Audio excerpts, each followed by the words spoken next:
what is happening in the earth. 2 Chronicles 7:14 says, if my people would humble themselves and pray, seek the face of God. This is a critical defining moment in the world and in the church. It is a defining moment of transition. It is an apostolic moment in history. It is a moment of questions. It is a moment of critical decisions. How do we define a defining moment? What is a defining moment? A defining moment is when God sovereignly takes matters out of the hand of man and it's all in his hand.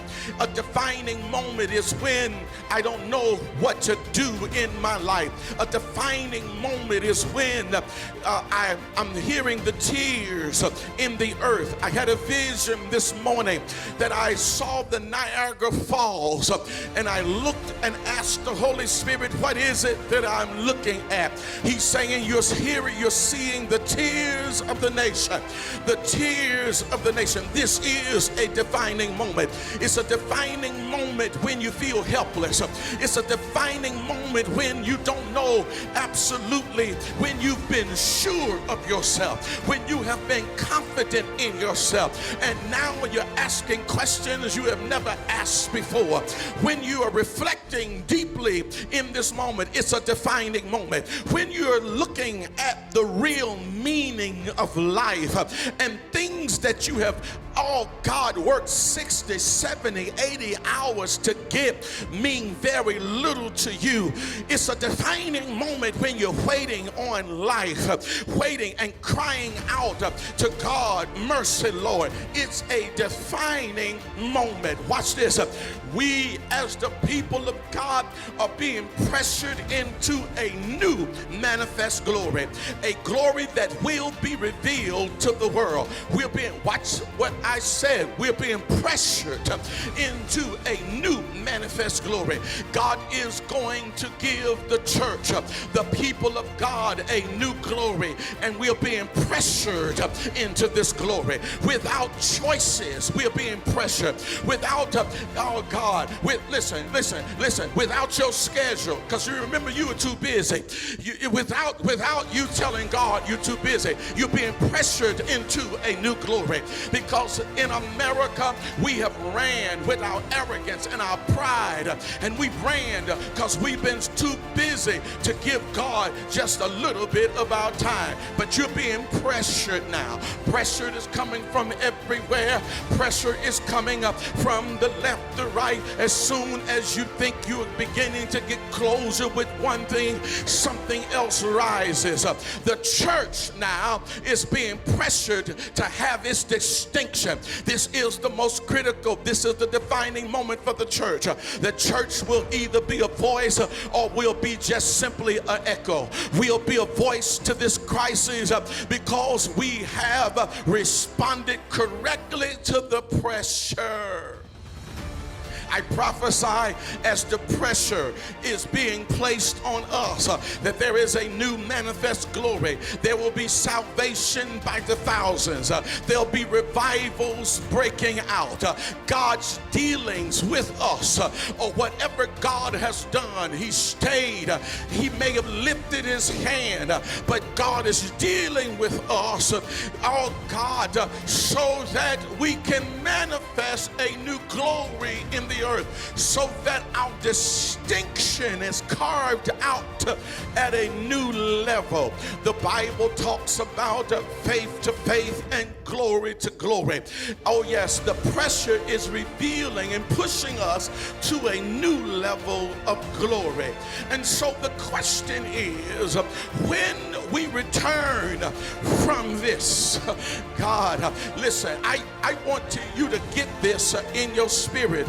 Life will never return back to the normal you once knew.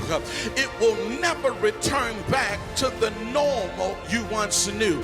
Everybody talking about when things get back to normal. Forget it, brother, sister. We will never return back to life as it was. There is, can't you get it? That when, watch this, when you return from this crisis, how will you be? What will life see you as? You remember I read to you at the text that Jesus has gone through the death. Jesus, David, has gone through the burial. He's been inside of the tomb. He's been at the cross of suffering. He's been at the, listen, the cross was so severe that he questioned God forsaken in him. Somebody is in that situation now. You are questioning whether God has forsaken you. Jesus is on the cross and he cries out, why hast thou forsaken me? They hung him on the cross. They shed his blood. The Christ is suffering and he's guiltless. He's not guilty for anything but love. He ain't guilty for nothing but wanting to save a world that rejected him, save a world that hated him. But he finds himself, watch where I'm going, in the smack middle wheel of the Lord.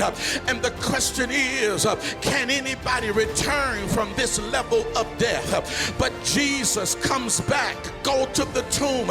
They wrapped him in linen, wrapped him in the beauty of the scarves, wrapped him up. And then 3 days later, they came looking for him. He has resurrected, and they watch this. Mary looks around at the Christ, but she does not recognize him. What am I saying? He has gone through the severity of all severities, but he did not return the same. I ask you a question. The Lord is challenging me. What will this crisis do to you? Will it change you or leave you the same? Will they recognize you after you come out of this tomb? I prophesy to the nations of the world. The world won't know us. They will not recognize this new glory. They will be looking for the same person. I'm determined by the grace of God that the world does not recognize the new Victor Powell. When you return from this suffering, who will they look at? When you return from this hurt and this pain, who will they see? Mary did not recognize him because he had come back from the dead. He was not recognizable. Why? Because he had a new glory on him. And I prophesy a new glory over the nations of the world. Watch this. When you return, will you be more broken? When you return, will you have more humility? When you return, will you even have the capacity to even be more sorry? Oh God. When this little boy who prematurely, David, asked for his inheritance. Oh God, I need you to get this. See, change and this suffering and the thing we're going through don't matter if you return the same. It doesn't matter if we are still the same old people who have not sought his face, who have not gotten in his presence. Are you more broken? Remember now, humility is the key to shifting. When you return, will you have humility or will you still be the same old arrogant person you were before the storm took place? Will you just be glad you escaped or will there be more brokenness?